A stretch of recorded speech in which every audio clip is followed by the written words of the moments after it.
It's all about humanity.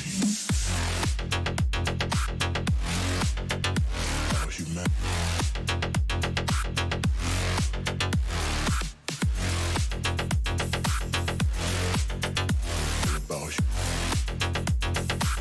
It's all about humanity. About humanity.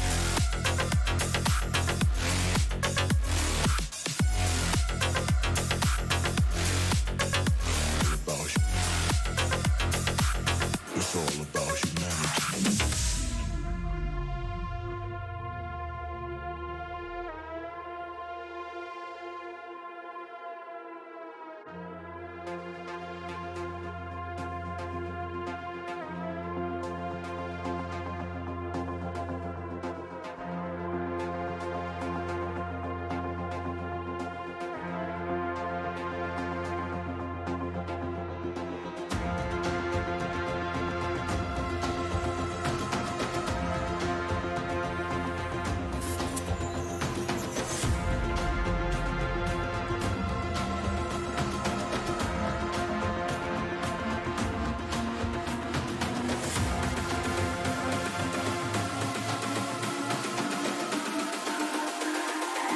It's all about humanity. About humanity.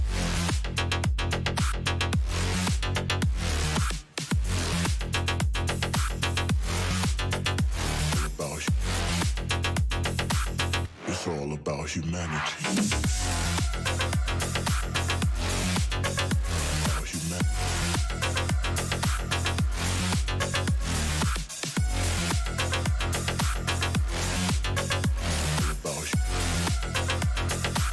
It's all about humanity.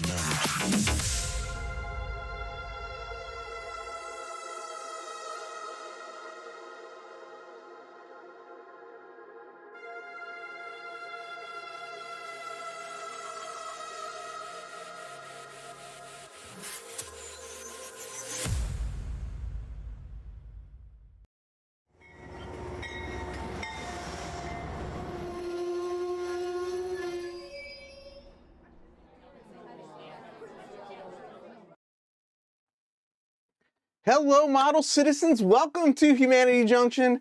Tonight, we're moving forward again. We're taking off the training wheels. We're getting back on it.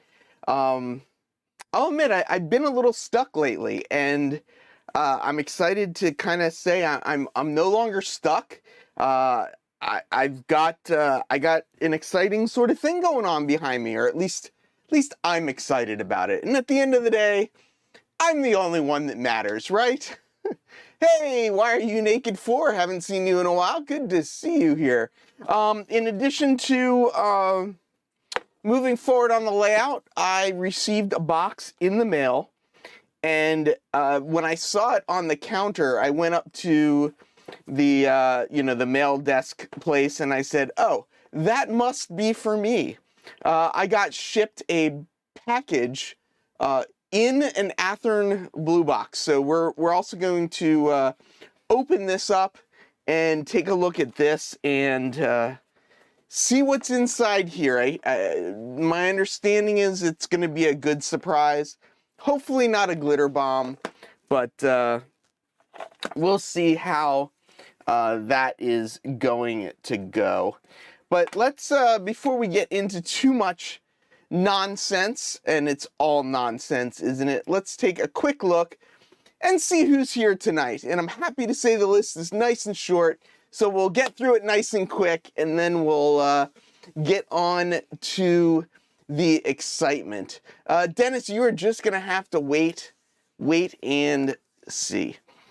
We got Andy from Este Pende Projects. We got Anthony Dodge, the Model Train Outsider. Cameron from Caboose 121. Roy Hardwick, Containerman 68 in the house. We got James from Dundas Junction Model Railroad. Frank Steeler Fan 820s in the house. Dwight Curley from Curly Express. Larry K is here again. Lauren Hurwitz joining us as well. Lynn McCurdy in the High Desert Modular Model Railroad Club. Martin Searsman is in the house. Alan from Mason-Dixon Railroad. Norm Miller joining us as well. Dennis from Otter Creek and Rio Grande. Pedro Spicer is here. We've got Bernard from Mini Prints. We got Ray Ron VR, the Ice Dragon. Robert Darby's in the house. Roger Coleman, Ron Mullen, Thomas Grassi, Wigwag Workshop, and usually Wigwags last, but Rob, Why Are You Naked For, is back and joining us again. I see some other people sneaking in the door. Dave from DB Tech, Jim Tedesco's coming in as well. Thank you all so much for being here tonight to witness the chaos that is about to embark on, that we are about to embark on. Well, last on the list. It's alphabetical. Usually this character is last because he's got a W, but you know, when you get a Y in your first name, kind of puts you at the end. Let's take a quick look at my screen share over here. I do have a little reminder, the Mini Prints Holiday Mini Build Challenge is open for entries, and here are the rules for entry for this one. Everyone that enters has a chance to win one $100 Mini Prints gift card. Winner is drawn randomly. Your mini build diorama must fit in a 3.5-inch peanut butter jar lid and preferably be loosely holiday themed. If you head over to Mini Prints Facebook page, I don't know why Split Rock's telling me this. Yes, I know I could flip the cutting mat over. If you head over to Mini Print's Facebook page, you can see some of the examples from the one that he did from Halloween. And Cameron is absolutely right. We've been having these chats at night on the Discord. The link is down in the chat. You can join my Discord. Every once in a while we get on kind of late at night for the East Coast side, but you know, bright and early for the West Coast. And a lot of this new chaos came out of that. Lynn McCurdy's wife says he has to enter the contest. Yeah, that's true. The mat could have already been flipped. I don't know what's wrong with the mat. It's just got some dirt on it. It's just a little bit of a mess. Let's see. Use at least one Mini Prints detail, animal, figure, or more, or none. If you don't have one, it's all in the spirit of the holiday. Enter in any scale you want. Entries will be featured on the next December Mini Prints live show on Wednesday, December 7th at 7 p.m., aka get them in before. It doesn't say when. Bernard, when do we get them in before? Let's say 5 o'clock. Get him in early, but no later than like 5 o'clock on the 7th. Give the guy a chance. Bernard's email him. And he says you need to have fun. So, he will, yeah, it'll be a maxi print. He will print G-scale stuff for you. Oh, does it say December 1st? December 1st deadline. Where does it say that? I'm terrible at reading, so like I have no reading skills. Oh, here you go. Oh, it's right in the it's right in the last sentence. It's the first. Nobody listened to me. Read what's on the page. It does say right here, have fun, submit them by the 1st. Just get them to him. If you're a day or two late, beg for forgiveness. He'll probably let you in the front door. Maybe not. Who knows? John, stop throwing away the lids. Save the lids. Rick from Fultz Bailey giving a shout out to Mr. Mini Prints. That's his YouTube channel. So you have 8 days to order, receive, paint, build, and photograph. Exactly. So for a guy like you, that should be like, you know, that should be quick. Let's see. What else do I have on here? I'm like, I don't know what's going on. Anyway. Yeah. Don't listen to me. Listen to Dennis. due on the 1st, announced on the 7th. Sorry, all those lids went to Joyce's classes. They needed them for a project. Gotta steal one back. That's the way it's way to do it. Frank is entering his. It's Heath filming a naked Sparky coming out of a Christmas unboxing. Frank, your mind is a terrible thing to waste. That's all I gotta say about that one. Before we get to the unboxing, which I would like to get to next, I figure I'll show. These are two of the purchases that came in the mail for me. This one just being released, the Microtrains 50th Years of Model Railroading Excellence. It's a 40-foot high cube, so it's short but tall.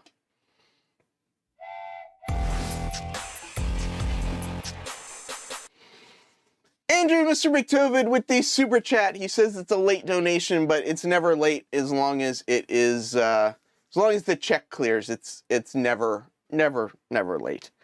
So back to the cars. Yeah, so this just came out. They're doing a whole 50th anniversary series lately with the MTNL, and this is just the sort of specifically the 50th anniversary car, and I like the looks of it. It looks nice, so that's one of the recent purchases. And then this one is a car that came out a little while ago. I don't know exactly when it came out, but it is from the what do you call them now? I'm blanking. N-Scale Enthusiast. This is an N-Scale Enthusiast car. It's a 911 car. I've got the 911 locomotive on order, so it was supposed to come out in October, and now it's coming out in December. We'll see. Who knows when it's going to come out. But I got this to go along with the Consist. They had like 10 more that they were selling, so we're going for that. Jim says it has no doors. It's like a coal hopper or something. I don't know why. I don't think a coal hopper would have. Well, I guess there'd be doors on the bottom, but not really. Not really doors.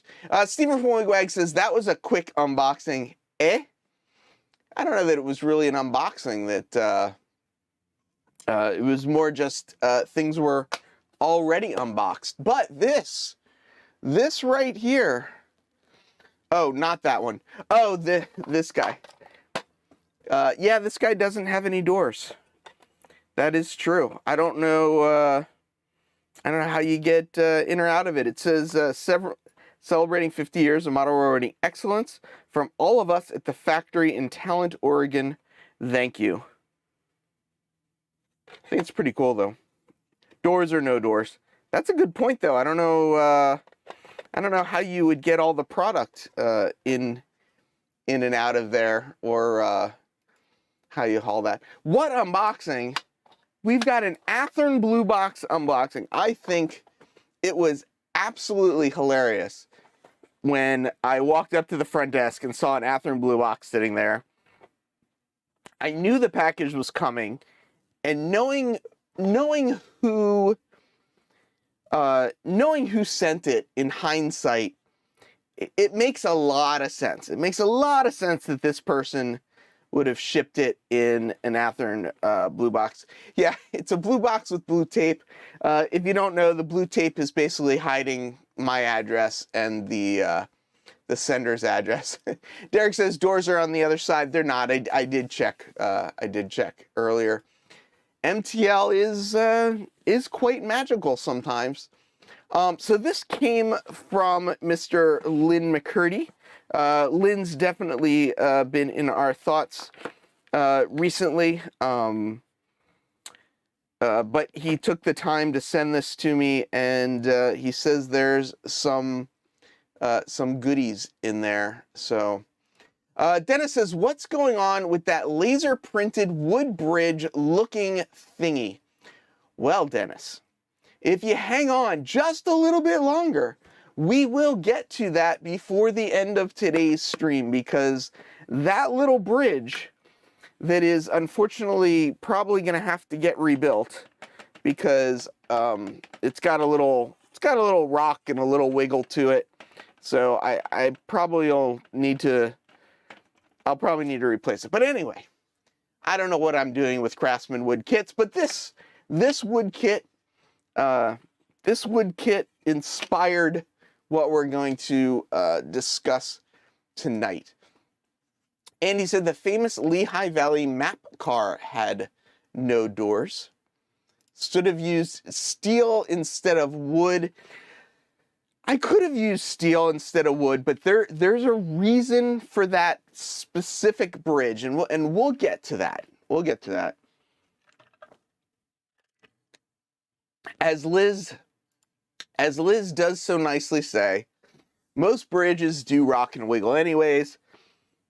Of course, in N scale, when it's this twisted, though, I think I'm gonna probably just rebuild it just to solve any problems. Larry K, which was your train shop? Did it just burn down, or did it burn down like years ago? I'm very curious. I'm guessing you're in New Jersey, which makes me only think of a couple of them. Dennis says, let me guess, a bridge cassette, transfer ferry thingy, 150,000 grand. What was the name of the store? I hope it wasn't the one that I was just at not too long ago, because I was hoping to go back there. David from DB Tech says it's Halloween candy. We'll see. We'll see. Was the last wood kit you made the picnic table? The last wood kit that I made, I believe, was the N-scale palette. I think that was it. Oh, yesterday. So was it the model shop in like Piscataway, New Jersey? Not that one, was it? Yeah, no, it was, oh, in Gatling, Tennessee. Huh, I wonder which one that was. Huh. That's crazy. That's not good. So if there are no more interruptions, I will get to this unboxing. Wait, people still remember the picnic table? Only Andy. Only Andy still remembers the thing. Brad Anderson from Down Under joining us. Oh, it was a personal place. I would hate to think of this place burning down.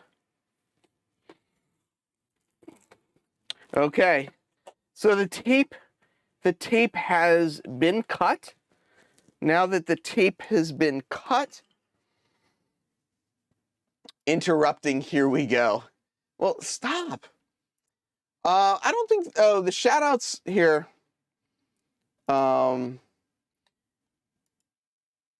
You can try again, Rick.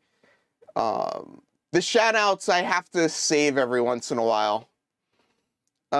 James wants to know what color tape is this. Are you talking about the blue tape? The blue painter's tape? But he never reads that part. Which part?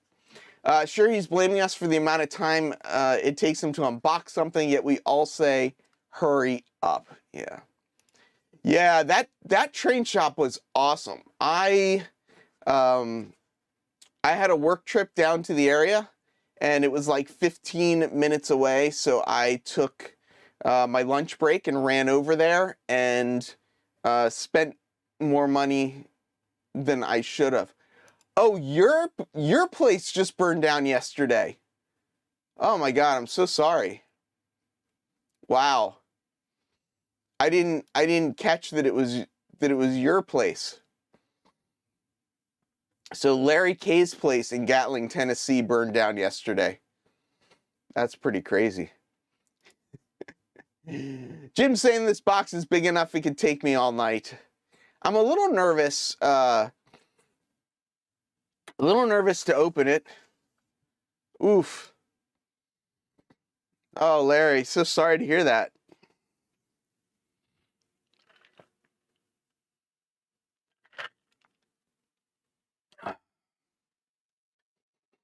Whew. Yeah, I can't imagine. Wow. Wow. James, this is an Athearn blue box, and it's got blue tape on it. Unfortunately, the numbers were covered up on it, although it looks like it says 34 something 3 maybe, but I couldn't tell you what was originally in this box.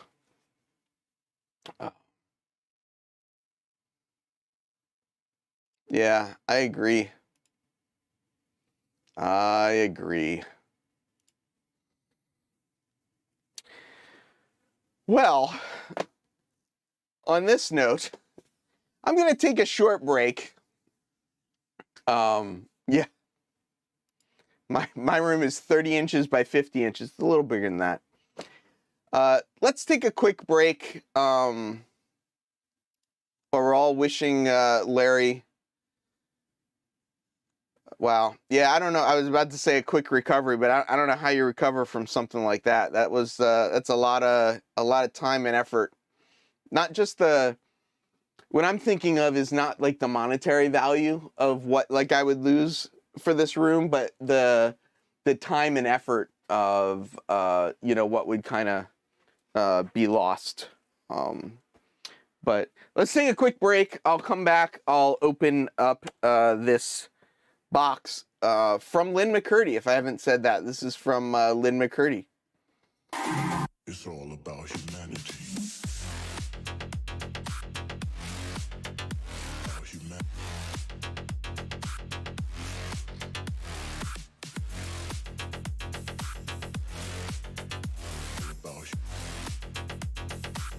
It's all about humanity.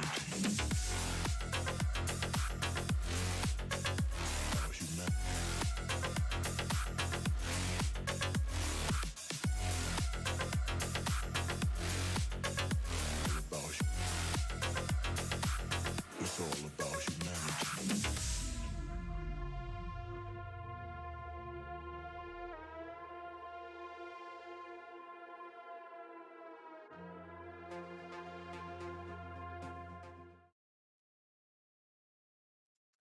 James is saying only 2 hours to go.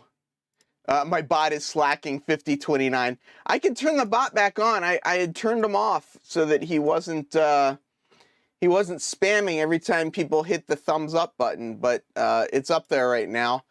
John from Schuylkill Valley posting Larry's GoFundMe. You can see the video. I just saw he's got a 5-second video of the fire on his channel. But yeah, like he says, it's the sentimental value. While ensuring all this stuff is great, it's a lot of sentimental value. Exactly. I don't even know what to say. All right. Let's open this up. Let's take a look. Let's see. I don't know what's in here. Ooh. Well, one of the things is obvious. You can tell what it is when you open it. Well, I don't know, actually. Now I'm looking at it and I say it's obvious. I can see what it is. But who's to say that what's in the box is what's actually in the box? So that could be an unknown. I'm going to slide this to one direction and cover half of it up, and we'll see what's on the first half of the box. So we'll take a little bit of a look here. So it looks like the first half of the box are some safety some safety devices that I might actually, and it is I thought he just used this box to pack something in. I really thought that I was going to open this up and there was going to be something else in it, but this is a closed unused box. of Band-Aids that Lynn McCurdy just sent me. So I don't even know what to say. I don't even know what to say. I really thought you used this to pack something in. So yes, the box is too small for a severed head. So yeah, and I did see yeah, look at Dennis. So I always go on Dennis's videos and I always point out the most mundane things to him. So he is now giving me a little bit of payback for that. But yes, we've got some flexible strips. Now, in my defense, I do already have my own box of Band-Aids just in case. I am not without my safety considerations, but mine is open already because yes, I have already needed to go in here, but I will be putting my new box of Band-Aids together with this one because oh, that's too funny. That's too funny. Maybe it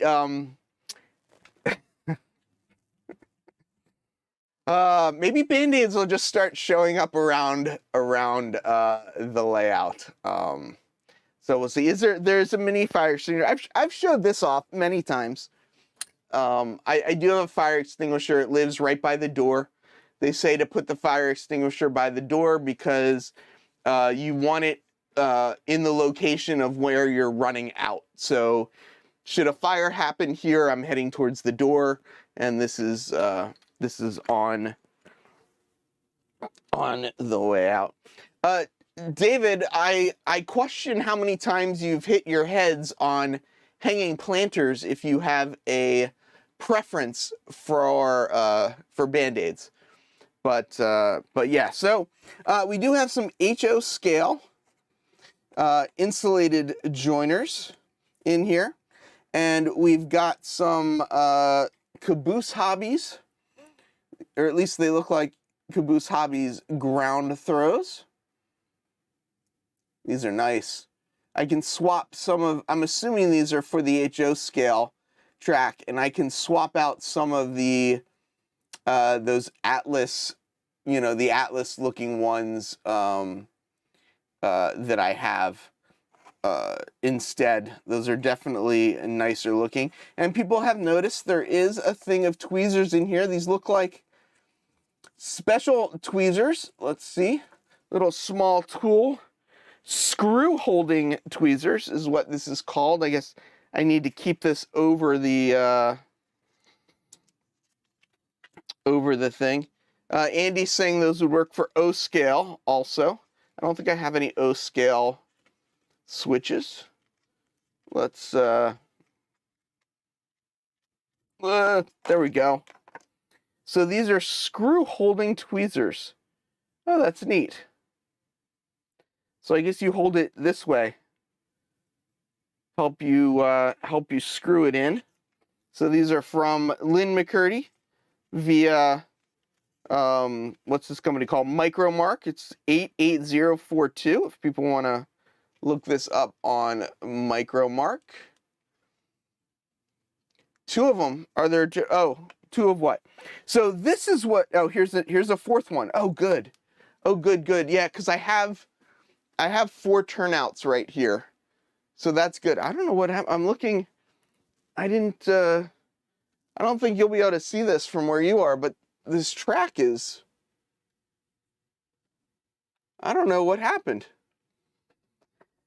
So I've had the heat on in here, and we'll get to that in a second. But take a look at this.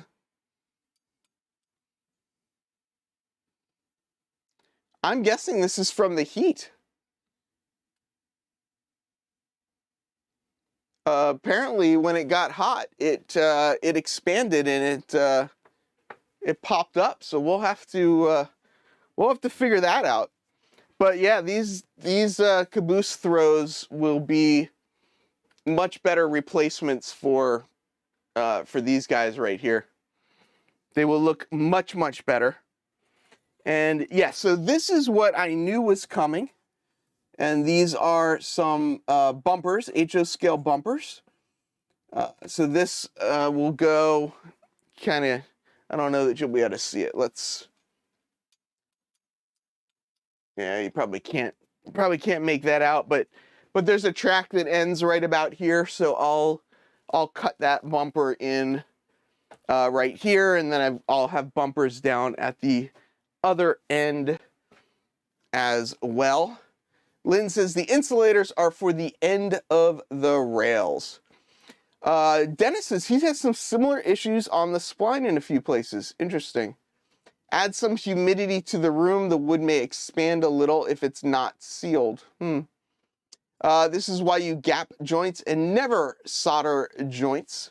There is actually a huge joint in the front track right here. There's just not a joint in this track, but cutting gaps is easy. Yeah, the wood is all MDF, at least that is there, so I can either nail it down or cut a gap in it. Everything is solvable one way or another. So yeah, so we got some of these here. There seems to also be a, I don't know what this is, Lynn, you'll have to explain this one. Right now, I wouldn't mind a huge joint. Yeah, I can imagine, Lynn. I can imagine. So I'm not sure what this is. It almost just looks like a tie from an HO scale track, but then it looks like it's a throw bar or something as well. All right, so let's venture. There's one more item in the other side of this box that James says, Bernard C. thinks, oh, thanks, but I live in Canada. Our Thanksgiving's in October. Oh, tie is for the left bumper. It's missing one. So he's saying one of these, oh, I see, like how this one's short on this one side. So this I can add in there. Gotcha, gotcha. These are nice, actually. These look pretty homemade. Looks like a little brazing there. These are really nice. So we should pull out the, these are actually HO scale. So I do have an HO scale trolley track set up back there, and I just needed a couple extra little parts for that. So that's what they came from. And then let's take, there is one more item in this box that we should open up, and then we will get to the main topic of tonight, which is what I was stuck on and how I got myself unstuckle. And by unstuckle, I don't really know what I mean. Let's see. What am I doing? Who knows what I'm doing? And there's more. Yes, one more item. This one, I'm already a little afraid.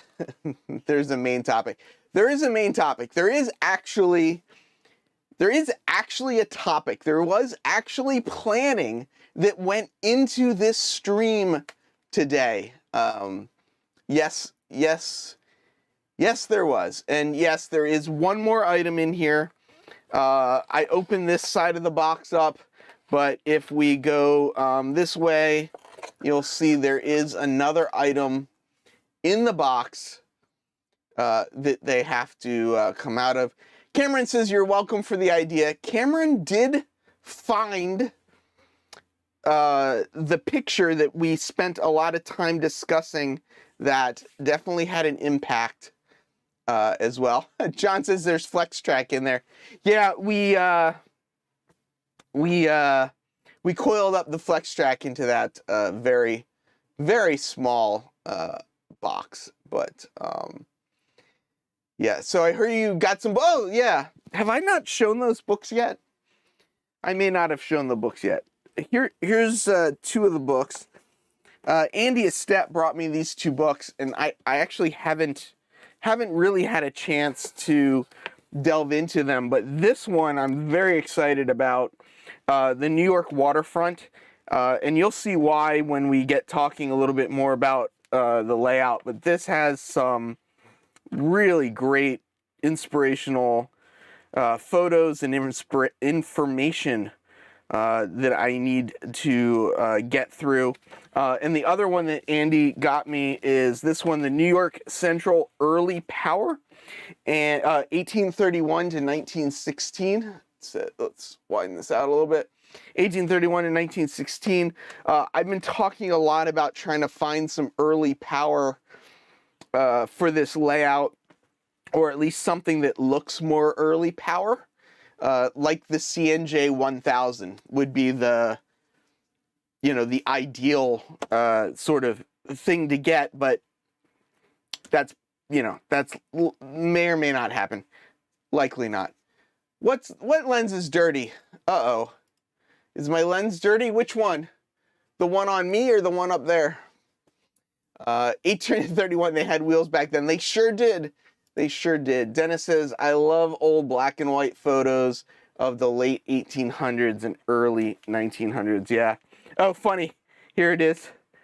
This is not the CNJ 1000. This is the New York Central 2, and here's the New York Central 10, which actually kind of look a little bit like what became the CNJ 1000. But, yeah, this is some old steam. So, yeah, this will give me something to go through on a rainy day. That is for sure. So now that Andy distracted me a little bit, that's why you're looking at the 440. I am looking at the 440. The other thing that I'm looking at is a VO 1000. Yes, they were dummies. It did say that in the description. The camera lens. Which camera, Jim? There's a couple cameras. I got a lot of cameras around here. You got to be more specific. I'm assuming you're talking about that one. Am I don't know where it's dirty. It might be dirty. Jeff, the railroad enthusiast, says, I like your buildings along the back of the layout. Kind of reminds me of the subway trains going past the buildings. Those are PTF Designs. He's one of the sponsors of the channels. Check him out. I really do like those buildings, especially... Oh, the overhead camera. I really do like those buildings, especially on a layout like mine where you don't have a lot of room for other, various actual physical buildings and stuff. They're really very great. Really very good. All right, Jim, so let's see. These are, I have Kimmy wipes laying around because I like them just for various things. But we're gonna clean this a little bit and see whether that helped or whether that made that worse. All right. Yep. Robert, we're getting into the ironing board. We're getting there. It's coming. It's coming. Last item in the box. I'm not sure what this is, but it looks like this might be another protective device. I'm not completely sure. Rob, I wanted an N scale. I know there's like two people. I've seen like two people that have made them. There is a guy that has, I think, 3D prints online. If you can find the motive unit for it. But yeah, so these are, if people don't know what we're talking about, Kimmy wipes, Kimmy Techs, they're delicate task wipes. I use these all the time for everything, just because. They do seem to be gloves. Let's see. Oh no. This is good. This is good. I don't know why. I don't know why I said oh no. That was the first thing that came to my mind. Was they are USB rechargeable glove-mounted LED light system. I have never seen anything like this. Derek, if you want to know my address, just DM me. Flashlight gloves, yes. USB rechargeable glove-mounted LED light system includes one pair of handy bright gloves with 2 LEDs on each. There's an on-off switch, a strap. This is hilarious. This is too funny. I do need to charge these now. I've got some USB ports actually. Let's see if we can. Yeah, there's some USB ports right on the top of this little thing. Look, there are actually 2 of them. Is it a sex toy? Rob? For you, maybe. These did come from our friends at Micromark. Of course, I can't even open the plastic. The plastic is so tightly closed that I can't get into it. So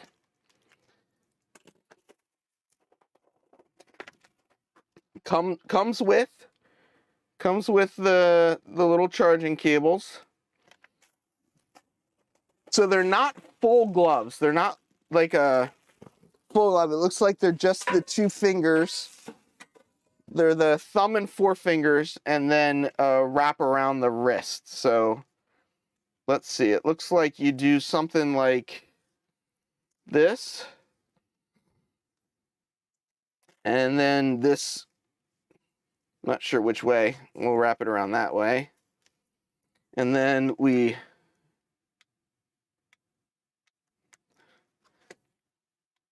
Looks like we got to charge them first. Let's put them on the charger. Maybe we'll be able to come back later. Is the Heathbot out of control? Do I need to slow him down a little bit? Yeah, probably. I like supporting Micromark though. They do some good for this hobby in general. But let's plug these in.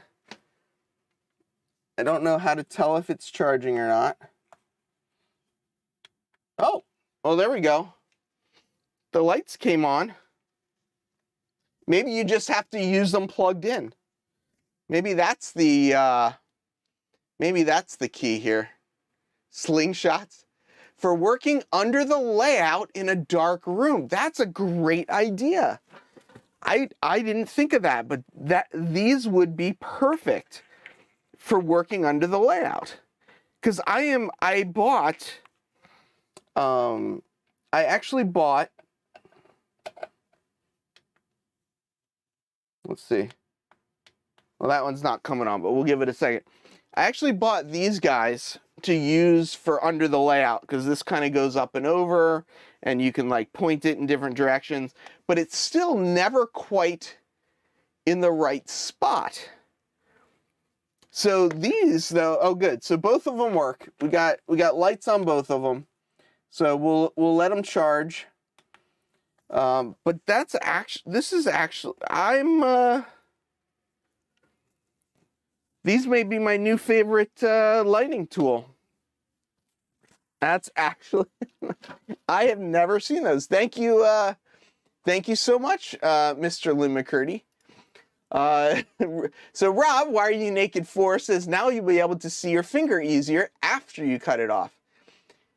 I'll probably be able to see it before I cut it off as well.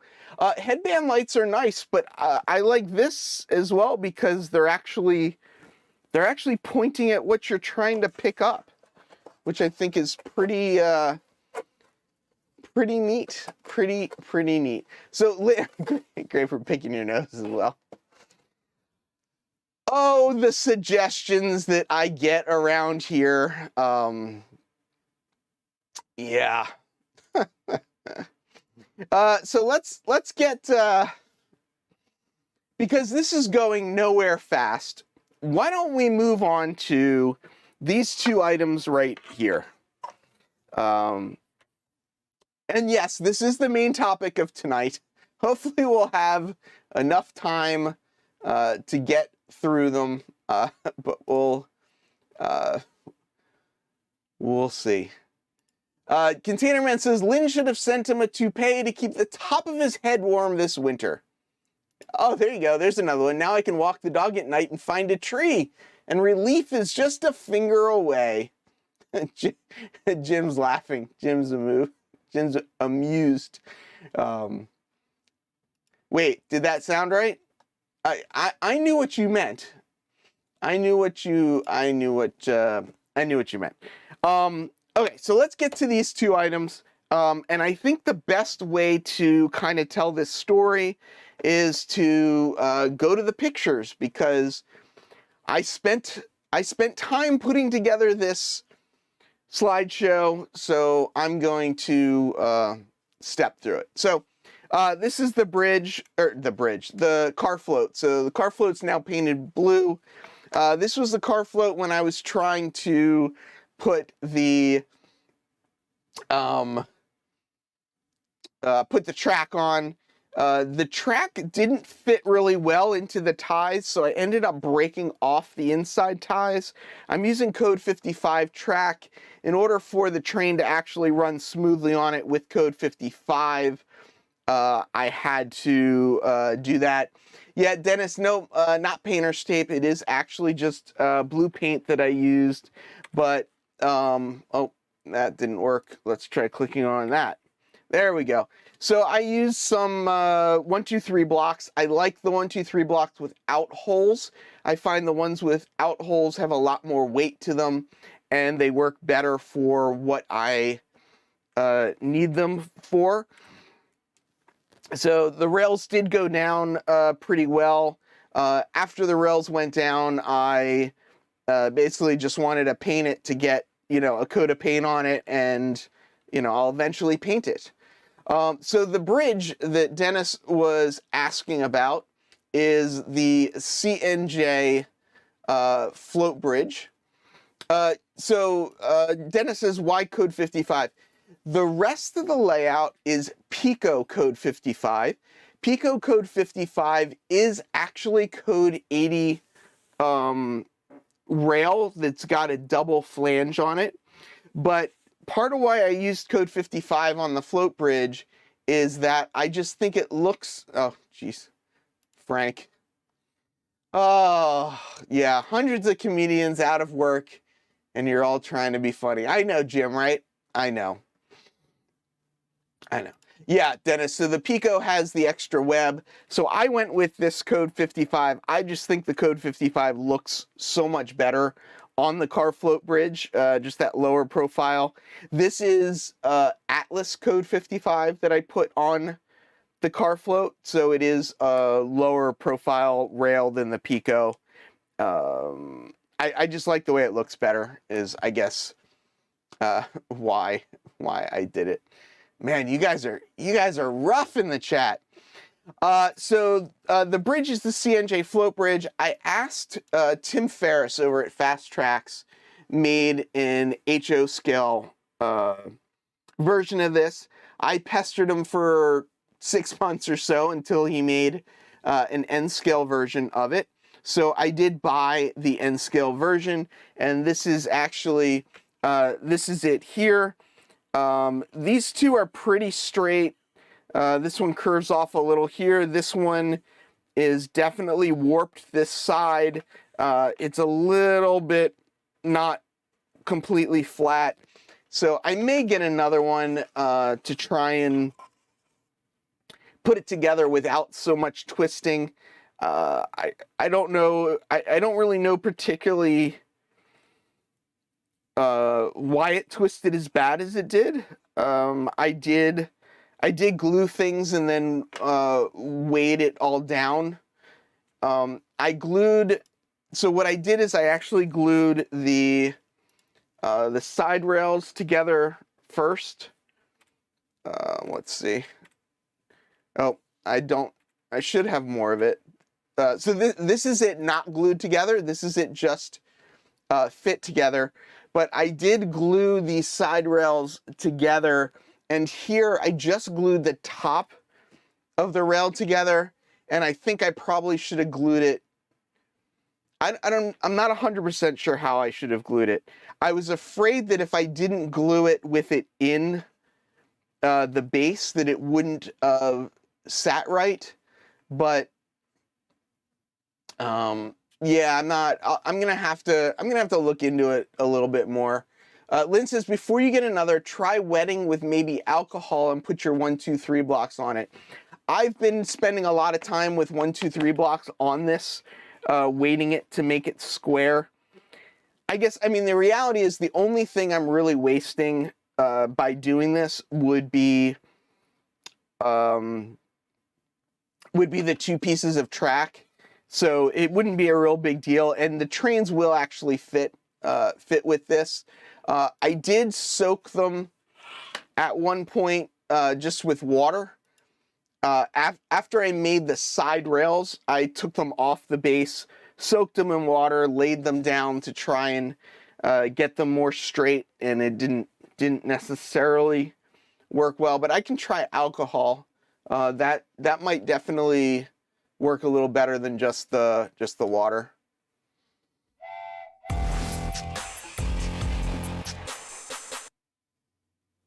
Dwight Curley, thank you so much for the super sticker. Apparently the super sticker is the Shiba dog saying good job while raising its thumbs up. I love how the bot gave that a description. Will it not get glued onto your layout, or is it freestanding?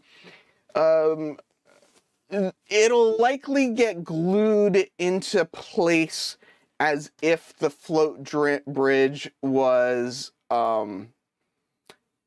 the right height for the float bridge. I'm very hesitant to glue it down yet, but yeah, that may happen. Adam says steam and maybe a warm iron flat. Someone did actually suggest steaming it. Use magnets. Well, and that's the other thing, is this is going on my peninsula, which does swing up and down. So how much stuff I put on it and how much whatever, it'll take gluing it down will take this warp out of it, but gluing it down won't take this warp out of it. And it's this warp that bothers me. Right, like this warp I'm not too worried about because I can fix it, but this, if you look at this one here, you can see this side is that way and this side is that way, and I've been trying to kind of get it pushed back into place, but I think the way I glued it down on this side, I think it's pulling it over. That is a great question. Let me know. We'll see. So it's something I know I need to work on, but essentially I was stuck on this peninsula, and I was stuck on building this because I was afraid of screwing this build, and I did screw it up, but it got me kind of out of my kind of funk a little bit, and got me to move forward on this build. Unfortunately, it's not quite the right spacing for a 1, 2, 3 block. It's really because this twist on this one here is really because I glued it in at the base here, and it glued itself in at this angle. So I think the problem is really that it's fighting the glue to pull it out. But so now, yeah, exactly. It was it was something to get me going again. As John says, use Band-Aids. So this, this was me gluing it together. I love these. These are mini, what are they called? Clothing clip things. So here is it after, so right now they're glued together, the railings, but they weren't glued to the base.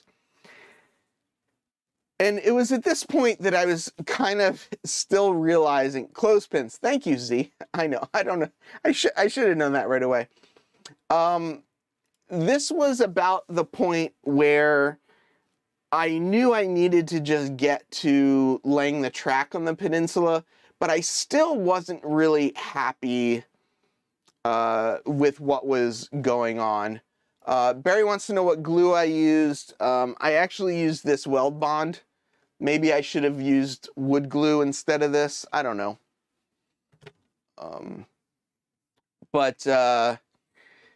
This picture is one that Cameron from Caboose 121 pulled up. This is the Central New Jersey 1000 is what the locomotive is that you see here.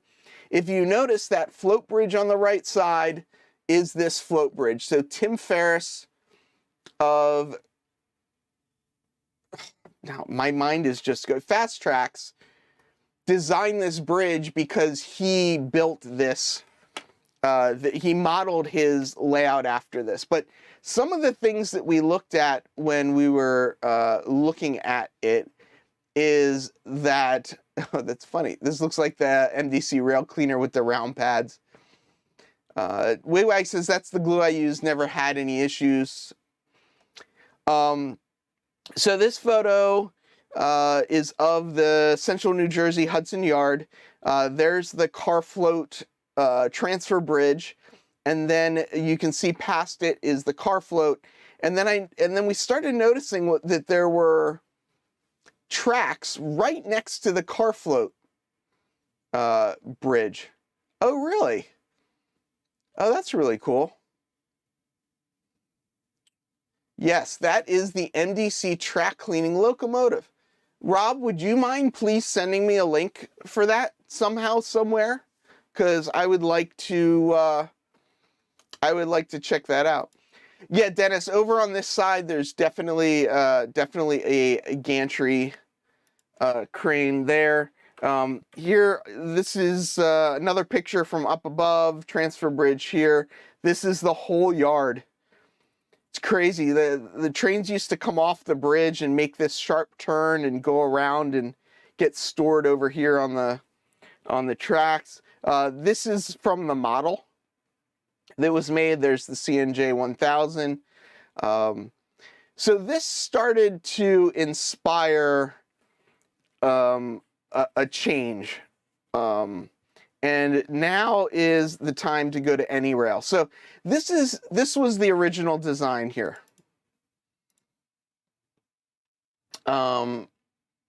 This is the original design here that I had for my wharf. It's got a curved turnout coming into it.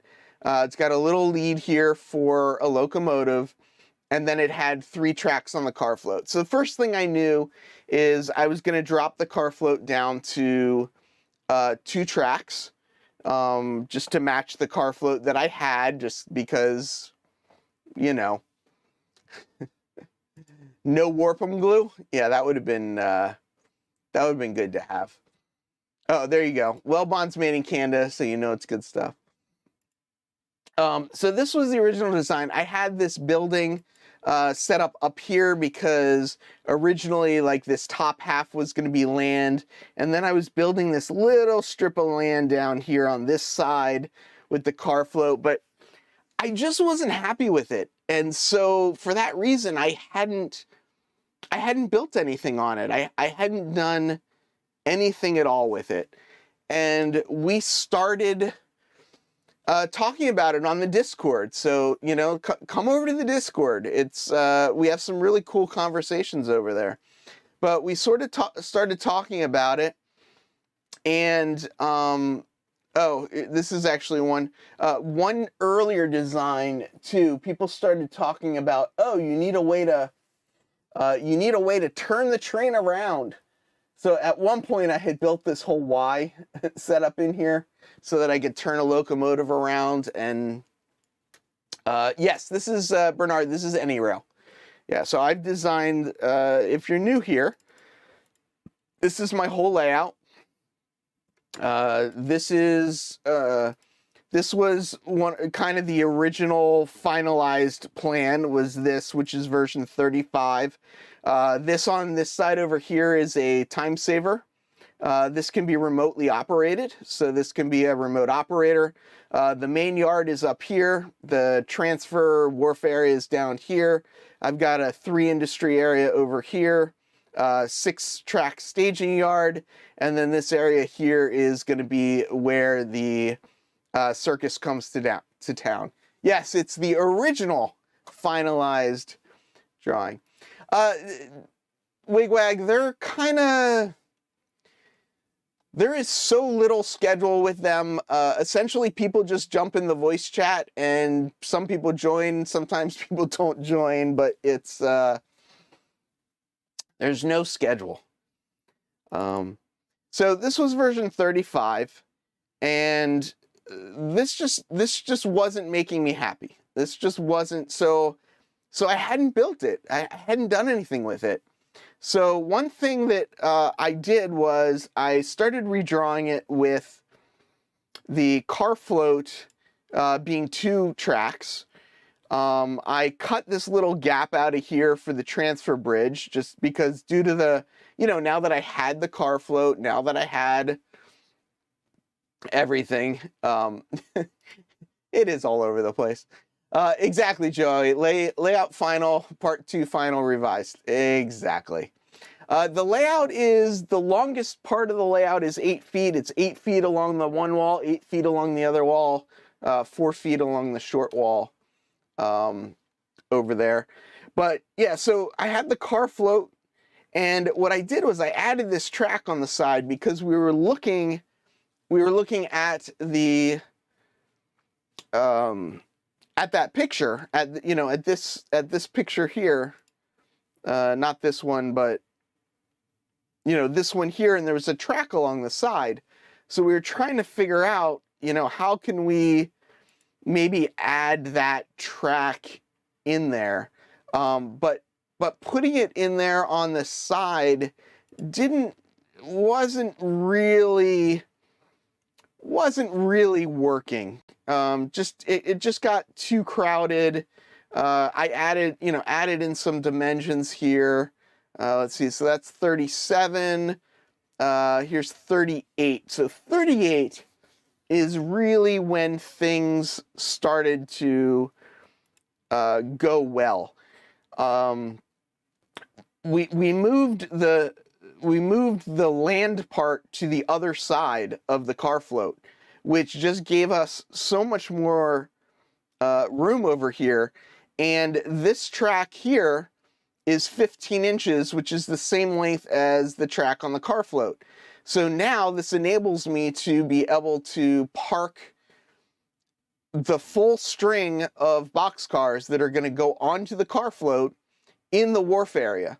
So now I've got a track here for the switcher and for any of the reacher cars, and we can talk about that a little more in a second.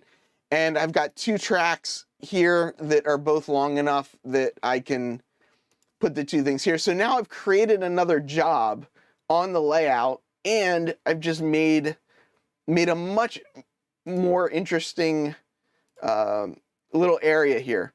And then what we looked into, what we realized is, if I extended this just a tiny bit on the one side here, I could put the freight. This is the Walther's Water Street Freight Terminal. I could move this freight terminal down here to where the boxcars are going to be staged. And now this looks like something interesting to me. And the kind of the final version is version 40, which is what I'm building right now. And what version 40 does is this piece of track up here is now 11 inches. And the reason it's 11 inches is because the track over the transfer bridge is 7.5 inches long, and the switchers that I currently have are 3.5 inches long. So that's 11 inches. So I wanted to be able to have my probably 2 reacher cars, or my 2 idler reacher cars, whatever you want to call them, and the switcher to be able to fit up here. So that enables me to have a switcher dedicated for the wharf that can then go and grab, you know, the box cars will be pushed over from the main yard. So they'll be, you know, classification, they'll be pushed into here. They'll be pushed down to here, waiting for the car float to arrive. Once the car float arrives, then the local operator will pull them out. This is N scale, Sparky. This is all N scale. Thank you, Dave. Thank you so much. So this is what I've been working on, and this is kind of where it's at right now. I just finished this today. If I've done all my measurements correctly, this right here is going to match this drawing, hopefully pretty perfectly. But what I did, one of the things I like, ZZ scale, yeah. So Dennis, that's still the plan. The plan for this layout is still 3 operators. And the way I kind of have this, at least in my head, is that 1 operator will be remotely on the time saver.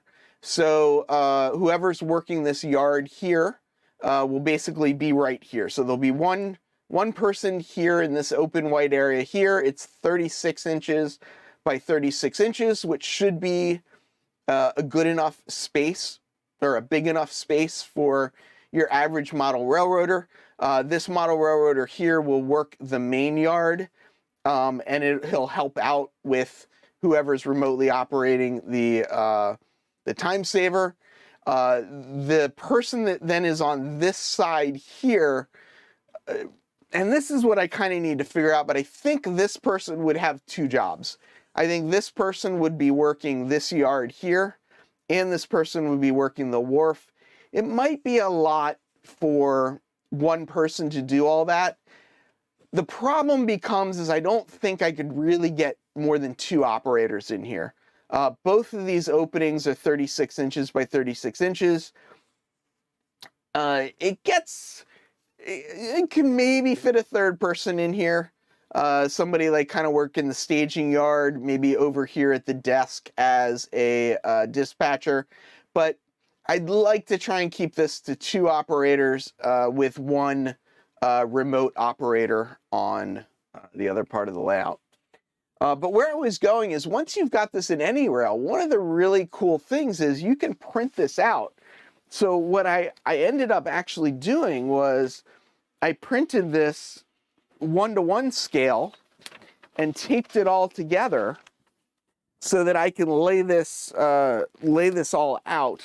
And what I actually ended up realizing was the peninsula that I built is an inch further this way, I think, than I have it on the drawing. So I had to move it over an inch. But if I can grab, of course, it's not cooperating because I had it rolled up.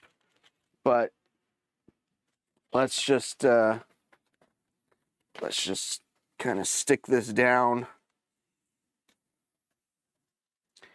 So I transferred some of this and started building this, but I don't know how well you guys can see that. Let's see if I go to here.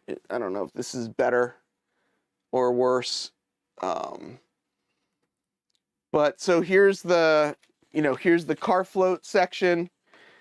Here's where my building on the wharf is going to be.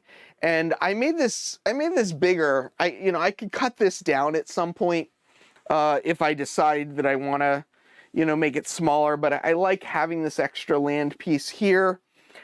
We've got curved turnouts. So there's a curved turnout here, curved turnout here, curved turnout here, and the curved turnouts are really what are helping me add all this additional space to this. Let's go back to some of the photos real quick, because Dragon Ball saying some of them run up and around underneath. Let's take a look at that right now. This was an earlier design, and I used transfer paper to put the layout down onto the benchwork, and I had put it down in basically the wrong spot. It was too far over, so I basically erased it, and I erased it using paint, and then I put it down a second time. So this is basically what it's going to look like. The car float does hang off the end. This is going to be hand-laid Pico track. It's all flex track. It's all commercial. It's all commercial stuff. I'm not that adventurous yet to hand lay it. This is before I had the little extension section on there, but you can see the transfer bridge, the car float. I don't know if I'll build a little extension on this. Probably not. The car float does sit here pretty securely as well. Jim says that'll look good if Heath doesn't screw it up. It's probably true. So here's kind of me just, laying some track in just to kind of see how things are going to look. There is one curve turnout, left and a right turnout, which kind of make up the main part of it. What I was struggling with actually at this point was this joint right here. You see the angle that this crosses the peninsula is quite a steep sort of angle, and I wasn't. Lynn, thank you for being here. Thank you so much for the package. It was really fantastic. I couldn't thank you enough. Our thoughts are with you and with your wife, and please let us know how things go. So James says, Heath, it'll work with no issues at all. Yeah, exactly. Yeah, I'm probably going to add, so the magnets, I will probably have the freight house and the car float be able to be magneted in place so that they'll both come off. And Derek, I did think about that as well, that I will, when I do whatever sort of water effect I'm going to do in that area, I'll make a little kind of slot for it to go into. Let's keep going. Here we are back to me gluing this bridge together. You can see if I've got it weighted down. This is probably not the way I should have weighted it down. I think this is where I kind of tweaked the side rails. So if you build this yourself, don't do it this way. Here is me soldering on a frog wire onto the curved turnout. The curved turnouts are all electrofrog. The straight turnouts are all unifrog. So I needed to add some frog wires. I did pin nail everything in place. I did end up gluing some stuff though. I was originally going to use these Model Tech. This is something from Guion in the UK that he made. This allows a nice way to have things join across two separate things. So how does that wire get under the track, the frog wire? Through a hole. I can show you that in 1 second, Sparky. But yeah, I just drilled holes and I pull it through. So what I eventually ended up doing is pin nailing the heck out of it. So I've got a nail on either side of the tie that splits it. I've got nails everywhere, and I CA glued the heck out of this. I think I have a picture of the wires, guys. So I'll if you give me 1 sec, you can hang out a couple more minutes. I'll show you. So I pinned this in place and left it long, right? So where this line is right here, this is where the curved turnout is actually going to start. but I left it long while I was working out how to do this seam, just to make sure that everything worked out well and was all aligned properly. I was using this little truck over here with the pizza cutter wheels. I'm a little bit in the way, but there is a truck over there on the side, and I was using that to, to test everything out. That's it, with a whole bunch of CA glue trying to kind of hold it in place. And I'm basically realizing like these just aren't going to work. So eventually what I did was just kind of went for it. I used a Dremel with the Dedeco, D-E-D-E-C-O. They are very, very thin discs. This thing cut like butter. This thing was really, that's an interesting idea, what Derek's saying. Could put metal rods or nails up from the bottom of the float into uprights on the trusses. That's a good idea, like have it so that the float has pins that align with the thing so that it lines in. Yes, D-E-D-E-C-O. If you do hand-laid track and you do not have the Dedeco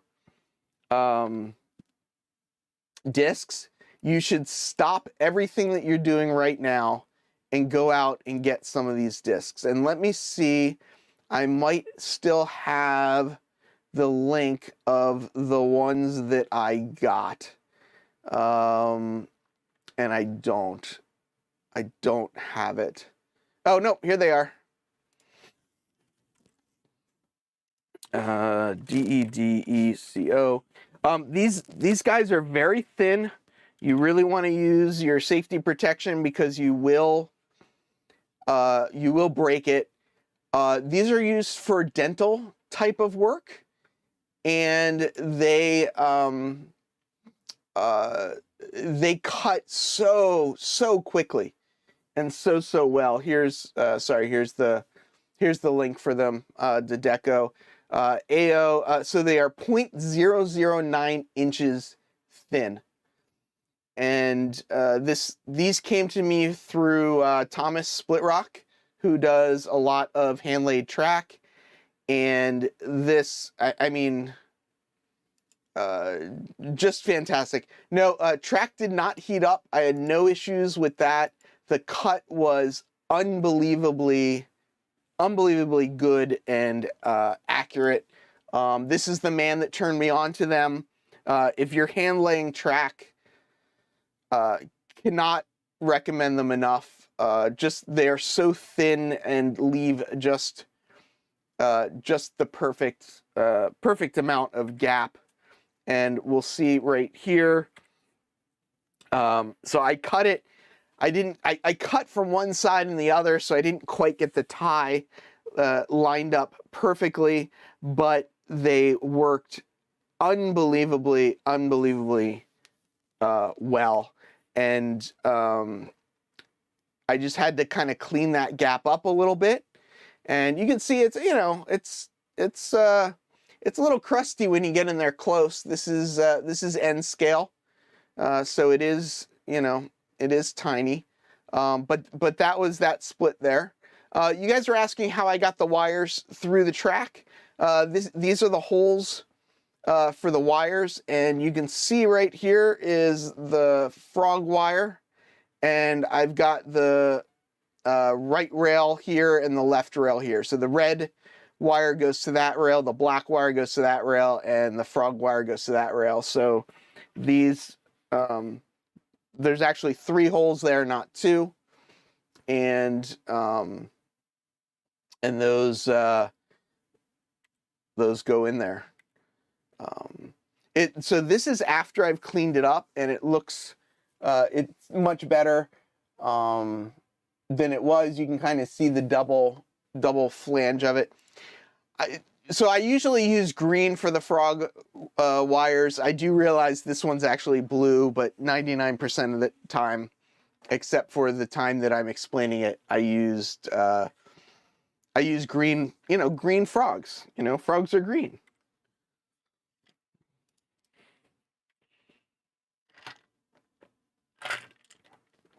So I got all these turnouts in. The other two turnouts, these turnouts, the unifrogs come with frog wires, so these are actually also drilled through as well. Andy's pointing out that poison dart frogs are not green, and Dave is agreeing. But yes, but if I said what color is a frog to a 5-year-old kid, chances are the 5-year-old kid would say green. Oh. Oh, Joey, that is beautiful. That is beautiful, Joey. I love it. I love it. So yeah, you know, I'll clean this up a little bit in here. I made this mess when I cut off the track. And this is just, you know, it's looking, it's happening, it's coming together. So this is, you know, this is kind of the transfer bridge into the barge. Another view of it. This is me trying to weight it down forever. Oh, you guys are trouble. You guys are trouble in the chat. This is the size of the shed that's going on the end here. It's 11 inches by 3.5 inches in end scale. This is it, the Water Street freight terminal. Cameron from Caboose 121 actually has this, and he showed me his, so I kind of know what I'm getting into. Yeah, it looks straight. If you're far enough away, it looks straight, and it's just end scale, so, you know. I don't even want to know. Dave says, I showed my goddaughter, little girl, a picture of different colored frogs. She just wanted to see it over and over again. Yeah, I know. Cameron says, I showed nothing. But I'm really excited. I think moving the you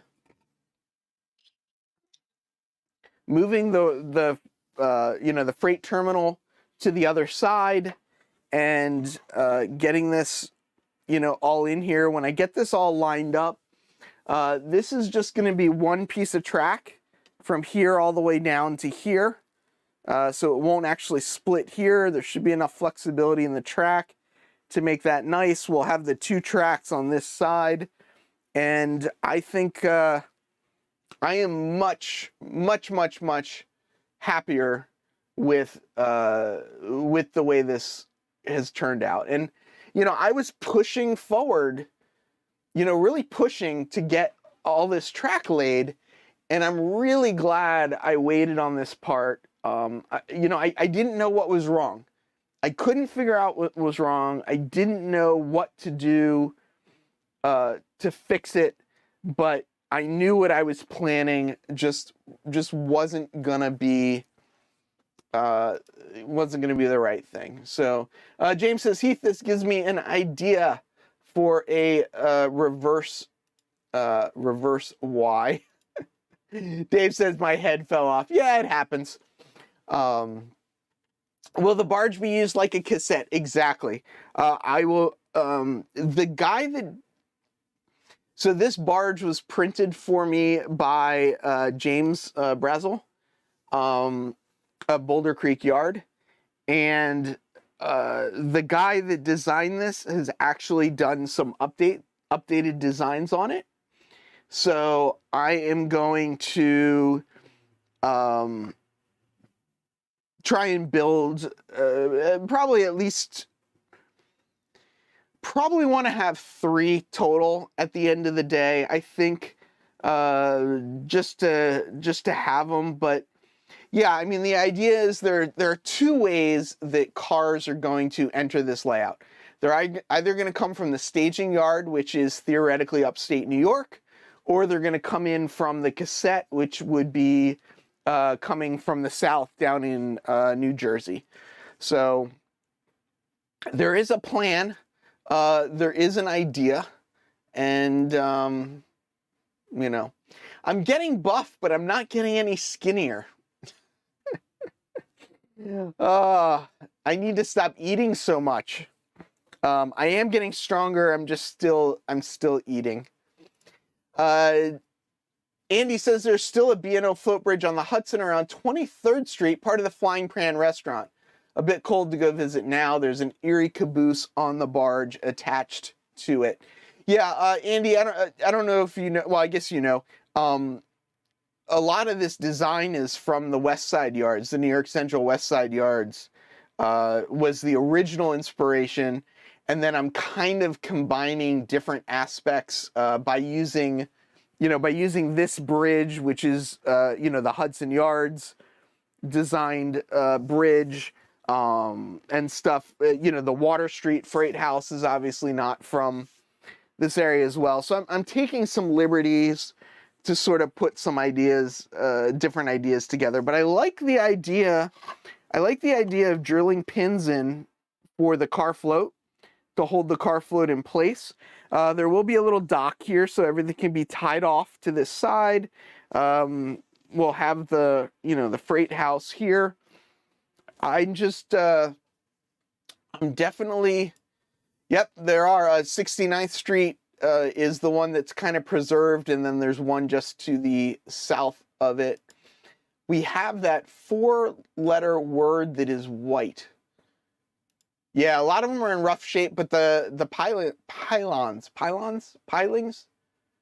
something is all still there, which is really pretty cool. So I'm trying to keep alive both the West Side rail yards and a little bit of that history, as well as a little bit of the history of the circus and what would happen when the circus comes to town. And I think I'm accomplishing that story. I think I'm able to tell that story with what I've created here, with my little town, with my little area here. I did make a new mug up that I'm having a good time drinking out of. It's got the usual Humanity Junction logo, but then I put, this is the 69th Street transfer bridge that kind of gave the idea for all that, and then the RT, which is the logo for the railroad. I do, my dream, or one of the ideas is I want an RT N scale, CNJ 1000 style locomotive that's gonna operate this yard. Like that would be the that would be the fun. That would be one of the the big ideas. But that's what I'm up to. I hope to have a lot more to show people. I hope one day in the very near future I might be able to have other people over here and actually be able to do some operations. Dwight, yes, the kit for the bridge is from Fast Tracks. So if you go to the Fast Tracks website, he's got the bridge in both HO scale and in N scale. So as Chris Bell says, have a great Thanksgiving to everybody. I look forward to seeing everybody again on various streams, as well as then again after Thanksgiving, when winter hits and we all start hibernating and working on our layout. So from the city that never sleeps, farewell, model citizens.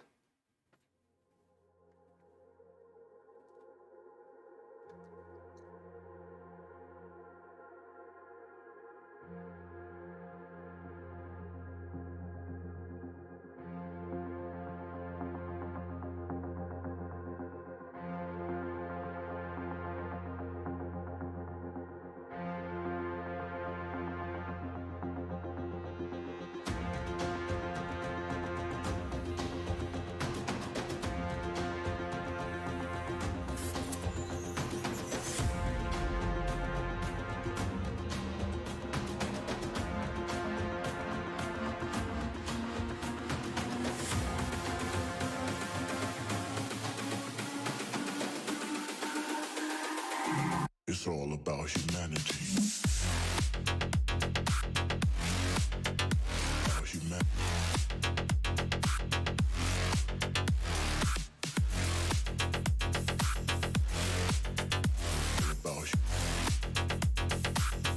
It's all about